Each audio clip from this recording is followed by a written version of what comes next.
Leaving the smart city. One really important question is what role will the citizen play? That of unpaid data clerk voluntarily contributing information to an urban database that is monetized by private companies. Is the city dweller best visualized as a smoothly moving pixel traveling to work, shops, and home again on a colorful 3D graphic display? Or is the citizen rightfully an unpredictable source of obstreperous demands and assertions of rights? Why do smart cities offer only improvement, whereas the possibility of transgression? Taking the Smart City project, Graz Reinigungsgründe as an example, smart cities tend to have less parking spaces in count than apartments. In that project, only 0.8 parking slots are available per housing unit, and taking into consideration that the average flat is the home for 1.6 people, brings us to the amount of half a parking space per inhabitant. This makes definitely no sense if you want your residents to keep the freedom of individual transportation and the visitors to get to them without the annoyance of having no space to park anywhere. Of course, there will be enough alternative in the public transportation area for everyone living there and visiting the area, such as buses, trams, and even car sharing. With those super modern, extra small, comparable short distance electric cars, you even will be able to manage a delighting weekend trip if you're lucky to get the car. But everything connected with more circumstances, maybe even higher prices, you can see if you look at the steadily increasing cost of public transportation and car sharing today, which is kind of hilarious when the local smart city car sharing right around the corner gives away the cars at a higher price than a car renting company. That may be the reason people won't go outside the beloved smart city anymore, where they sleep, eat, work, and bring the children in daycare. Some of them because they financially can't, but some of them maybe because they don't want to do, because they don't see the necessity to do so anymore. It's really convenient if everything's right in front of your nose. Supermarkets, shops, and restaurants will come to you instead of having the circumstance of going somewhere.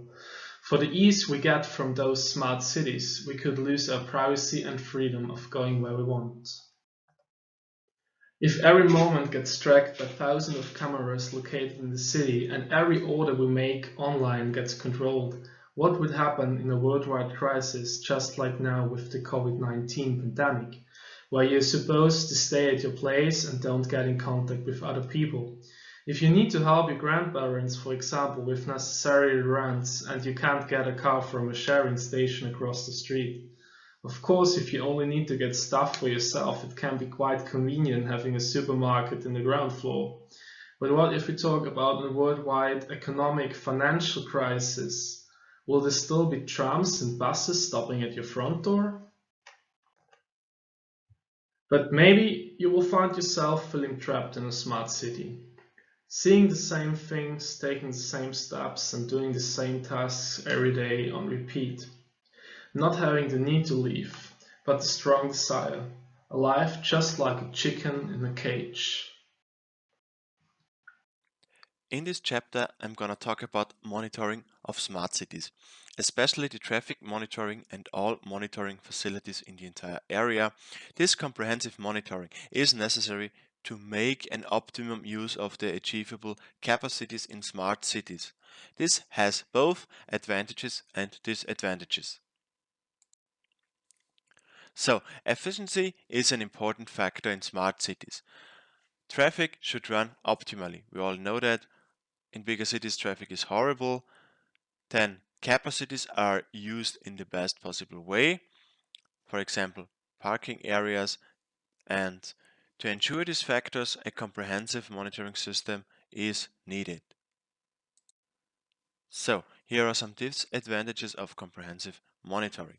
The great danger is that individual behavior profiles can be created, but this problem is not only relevant for smart cities because nowadays data protection is a very sensitive and delicate issue. Finally, it is important that our privacy should be protected. And also it is difficult to say how anonymous the data will be traded, but on social networks there are still the same problems. Also, there is a danger of hacking attacks, and finally I would like to say that for the problems listed here, solutions can be found and the privacy in smart cities is preserved. In this chapter, the problems of total monitoring were highlighted. Smart cities have their merits, but there is still room for improvement. And now let's see how smart cities work in times of COVID-19. The top priority to contain the virus is social distancing. But how suitable are large apartment buildings where many apartments are built together in small space? Narrow hallways make it impossible to keep safety distances. It's also very dangerous to have only one elevator in a building with 7 floors, for example. If the curfew lasts longer, you want to enjoy some nature and also the sun. This is impossible if the common areas are officially closed. You could drive into the countryside with a car-sharing car. However, one does not know whether the user previously was infected or not. And if you just ride a bike, on the bike, however, you are not protected from infection, and if there are no bike paths nearby, the residents do not have any bicycles. Then you have to drive in a private car, but if fewer parking spaces are deliberately built, you will never find a parking space. But there is a parking garage. Unfortunately, it's outrageously expensive in the parking if the parking spaces on the streets are free. Last but not least, I want to tell you something about the real estate crowdfunding method and the disadvantages of fast construction. Smart cities in particular are often financed with the crowdfunding method, which means that many small investors give their money to a big building company and they build a house. Due to the promised high return on the invested money, it's often safe during construction.